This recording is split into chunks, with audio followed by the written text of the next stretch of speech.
Pirates on the high seas. The UAE is leaving OPEC. The IMF says we're all screwed. Goldman Sachs has oil pinned around $100 through the end of the year. Best case scenario, grounded flights in Sweden. Vietnam is almost out of gas. Literally. But sure, let's build that ballroom.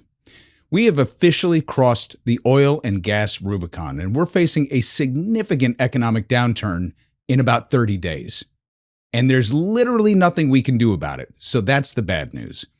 The, I guess, less bad news is that we can mitigate the long-term, meaning 2027 and beyond effects, if we come to a resolution soon. Now, the good news, if you can call it that, is that the Democrats now have an insanely clear path to taking over the House and pretty likely the Senate if we continue on this path. And despite what White House officials and GOP leadership say, one of whom we'll hear from in a minute in a ridiculous interview on Fox, inflation is going to crush the GOP in the fall because it's going to crush the American people.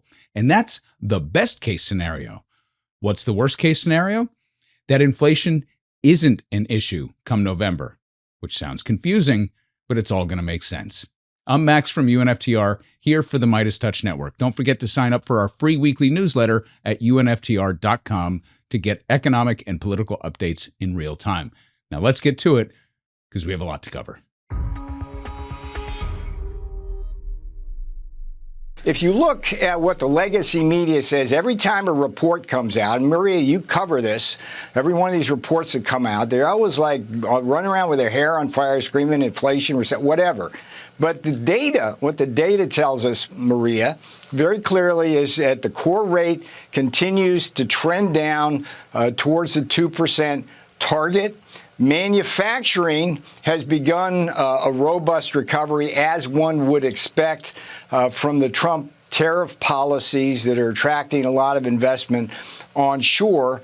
And we, as an economy, are well positioned. I think one of the reasons why the market has been so resilient and bullish is because traders vote with their dollars and they understand what the underlying elements are. In a matter of 45 seconds, Peter Navarro rattled off 3 major lies, which is impressive.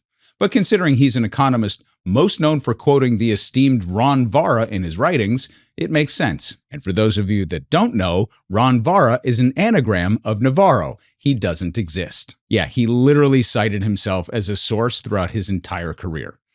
So, just setting expectations here, but I digress.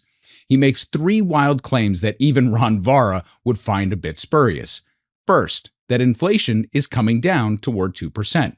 That manufacturing is starting to blossom and bloom in the United States, and that traders are optimistic, and that's why the market is rocking and rolling.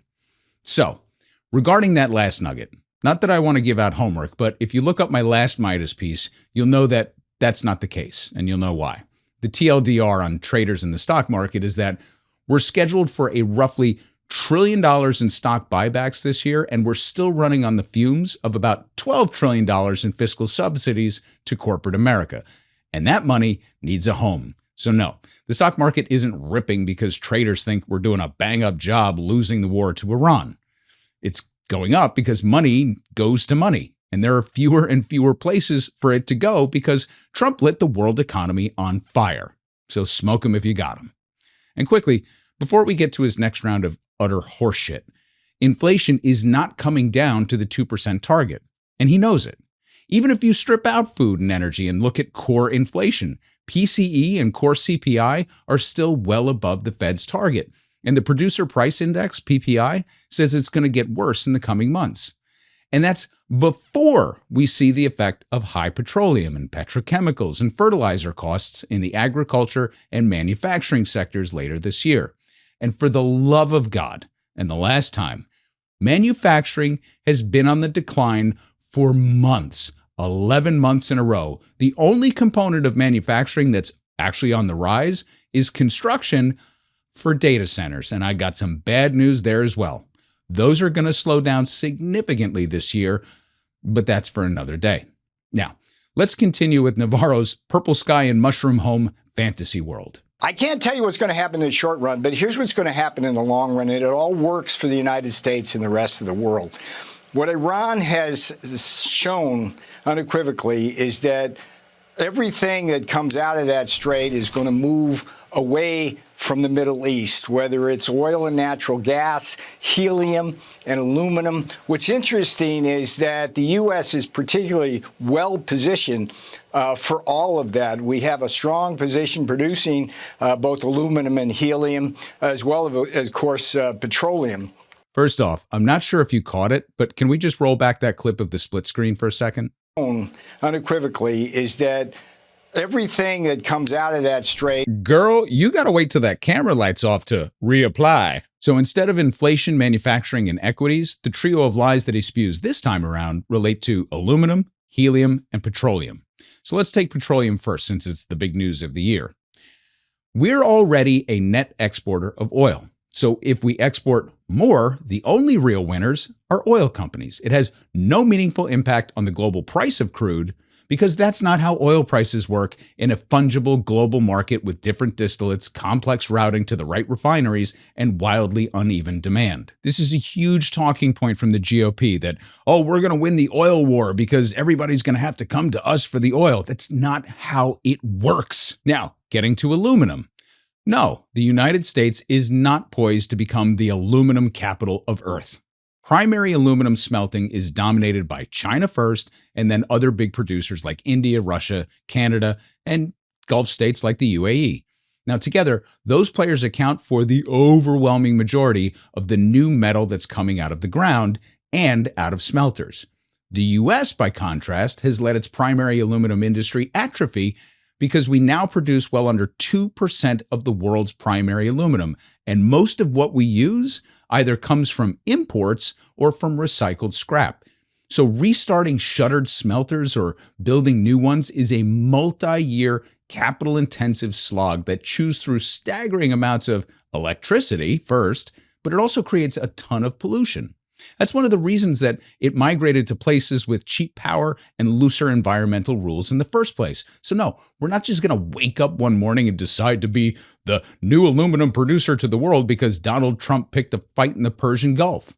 And we shouldn't want to run that play, which is why, in a rational world, you would make nice with countries that actually produce this stuff instead of sanctioning them and tariffing them or bombing their neighbors. And with respect to helium, sure, we're a significant producer of helium, and in theory, we can ramp up production at the margin, but first, we'd have to refill the strategic reserve that we basically ran down to nothing, and then we'd have to discover and build out entirely new sources because helium is a finite fucking resource. Helium isn't something you just cook up in a lab when the market gets tight. It's a byproduct of the right kind of natural gas fields. If you don't have the geology and the processing infrastructure, you don't have the helium. And Qatar knows this. The US knows this as well. Ron Vara and Peter Navarro apparently do not. Building an entire economic model around the notion that we'll be the aluminum and helium capital of the world like Abe Froman, the sausage king of Chicago, is preposterous. Whew! Taking a breath here. Now that I've dismantled both Ron Vara and Peter Navarro's talking points, it's time to get down to brass tacks because this pig-headed move to start this war in Iran is about to come home in a very real and painful way. Hormuz, mostly closed. Tankers and LNG carriers thread through a war zone at a crawl, or not at all. Now, we recently yanked something like 2 billion barrels of production out of the entire global system this year. That's roughly a fifth of normal commercial inventory. And the world is now paying a permanent war toll at the pump every day that the strait stays shut. That's your war tax. It's not a line item in the budget, but an invisible surcharge on groceries and commuting, plane tickets, and everything that moves. You don't need an official recession call from the NBER for people to feel that something is not right. Meanwhile, the cartel that was supposed to manage oil shocks is also cracking because the UAE walked out of OPEC after almost 60 years. So Saudi Arabia is left holding a smaller and angrier bag, and every analyst on TV is now all of a sudden using phrases like structurally weaker OPEC and the beginning of the end of the cartel. So on the margins, the chaos looks like random headlines, right? We got Somali pirates hijacking another oil tanker because that's what they do when traffic reroutes around a choke point. Vietnam is panic buying record LNG cargoes and cutting domestic flights because it can't secure enough jet fuel to keep everything running. Sweden quietly issued early warning on jet fuel shortages, reminding everyone in Europe that you don't need bombs falling all over the place to strand you in an airport. So put together, it's more than noise. It's a map of how one man's war, a war of choice, ripples out of a narrow waterway and into every corner of the global energy system. It's what every administration except this one understood. It's bad all around, and now we're beginning to run out of options to right the ship. Oil is the input that sits behind almost everything in the modern economy. You can strip energy and food out of the headline inflation number to make the chart look tidier, but the cost of oil and gas crawls back in through every door. Shipping, plastics, fertilizer, aviation, heating, logistics. That's why even when central bankers say, we're looking through energy volatility, core inflation refuses to come back down to 2%. Even if the strait were magically open tomorrow, it doesn't put it back to normal. It would take months to untangle the supply chains, months for tankers to cycle back into the right routes, months for refineries to adjust, and even more months before insurers and freight companies start slapping a war zone premium on every barrel that passes through the Gulf. Now, the paper market can fantasize about lower prices all at once, but the real world will still be paying danger money on top of every shipment, and that's the optimistic path. Because the only way to truly mitigate this is to admit what no one in Trump's orbit will say out loud. Iran is winning and they hold all the cards. So you either negotiate some sort of face-saving exit that somehow restores safe passage through the Strait of Hormuz, or you choose a forever war with a forever price spike attached to it. There isn't a third option where America wins while gas quietly drifts back to $3. We know which path his ego prefers, right? Every extra month that he drags us out is another blow to the global economy and another few months tacked onto the recovery. And he just cannot face this reality. I mean, have you looked at airline prices recently or filled your tank? This isn't the peak. This is just the beginning. So here's the ultimate quandary that we face because of this one guy.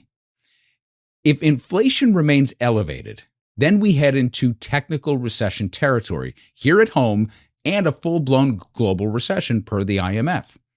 At this point, this is a near certainty. A month from now, even more certain, and so on. The silver lining is that it likely portends a clean Democratic sweep in November. Now, if inflation comes down by the fall, it's actually the worst-case scenario for Americans and the GOP, which sounds counterintuitive, but it's not. Disinflation or outright deflation would mean that the crisis got so bad that we entered a period of demand destruction. And that's something we haven't really dealt with since the late 70s and early 80s. Also, 08-09, the peak of the global financial crisis. So that gives you some idea of what we're talking about here. It would mean mass layoffs and a complete reset of the system. And it would mean ever bigger wins for Democrats in November. So that's what we need to start wrapping our heads around. And this is where I want to shift the conversation from economic fallout to political strategy. Around this time last year, James Carville came out and said that all Democrats need to do is sit on their hands because the GOP will kill the economy if they run out the Project 2025 playbook. And look, he was right. He was right then, and he's right now. But it's also why I went bananas when he said it. And now you've got organizations like Third Way, the DNC, and other establishment Democratic outfits singing from the same hymnal. Don't do anything, and we'll be back in power in no time. Sure. And then what? I know it's a popular talking point that Republicans kill the economy and Democrats come in to fix it and then just hand it back to the GOP to kill all over again. And there is evidence to support this claim from a 10,000-foot perspective. So I totally get it, right? Like George H.W. Bush's Gulf War recession leads to a Clinton victory. And then a surplus is handed to Bush's kid, who runs the economy into the ground through the great financial crisis, and in comes Obama to fix it. Trump takes over and runs us headlong into a pandemic after gutting the Treasury with robust tax cuts for the wealthy, and then Biden comes in to right the ship. I get it, but this isn't even half the story. Clinton's surplus and his aggressive deregulation of the financial sector were more to blame for the Great Recession than Bush's wars. Bush depleted the Treasury and forced us into the loose money regime under Obama, but the cause of the GFC is more Clinton than Bush. Obama and his Fed backed the banks and not the people, and slow-rolled the Main Street recovery for so long that it delivered us Donald Trump. Now, Obama did a phenomenal job patching up a system that needed to be blown apart. He also maintained Bush-era tax cuts and the same military spending, so we just kept printing money. Trump ruined everything in his first term because he can't help it. It's what he does. Tax cuts, more deregulation, and then $4 trillion of free money into corporate America during COVID. I mean, you can't make it up. If you match all of the administrations, this is what we covered in our last video, if you put all the administrations together on fiscal matters alone, he pumped the most money into the system, but the Democrats get all the blame. And Biden, bless his heart, did a phenomenal job, again, patching up a system that needed to be blown apart. This is why I was so furious with Carville, or more specifically, anybody that was listening to him. And it's why I can't stand the DNC or the third-way Democrats or the Problem Solvers Caucus or the Blue Dogs. They're all just interested in taking back power and then ventilating the economic corpse of America. Every crisis and every patch job moves us further toward insolvency and at the same time destroys the middle and lower classes, because every 7 to 10 years, purchasing power for these classes is utterly destroyed by Republican economics, and the intervening years are stabilized by Democrats, but in a way that keeps everyone treading water while the 1% pulls further and further away from the pack. If you want the definitive work on how this occurs, just read Thomas Piketty's Capital in the 21st Century. The math is so clear, it's settled science. This seismic opportunity that's on the platter is the takeover of Congress and then the executive in a couple of years. But to do what? To accomplish what?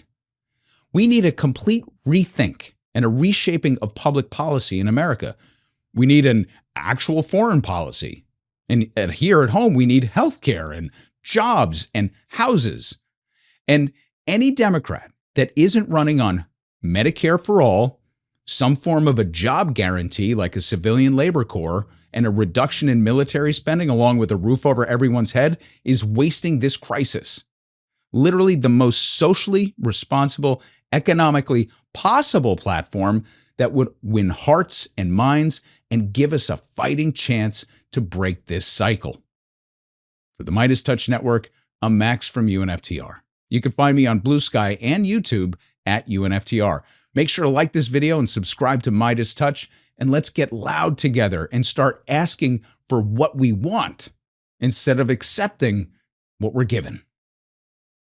Want to stay plugged in? Become a subscriber to our Substack at MeidasPlus.com. You'll get daily recaps from Ron Filipkowski, ad-free episodes of our podcast, and more exclusive content only available at MeidasPlus.com.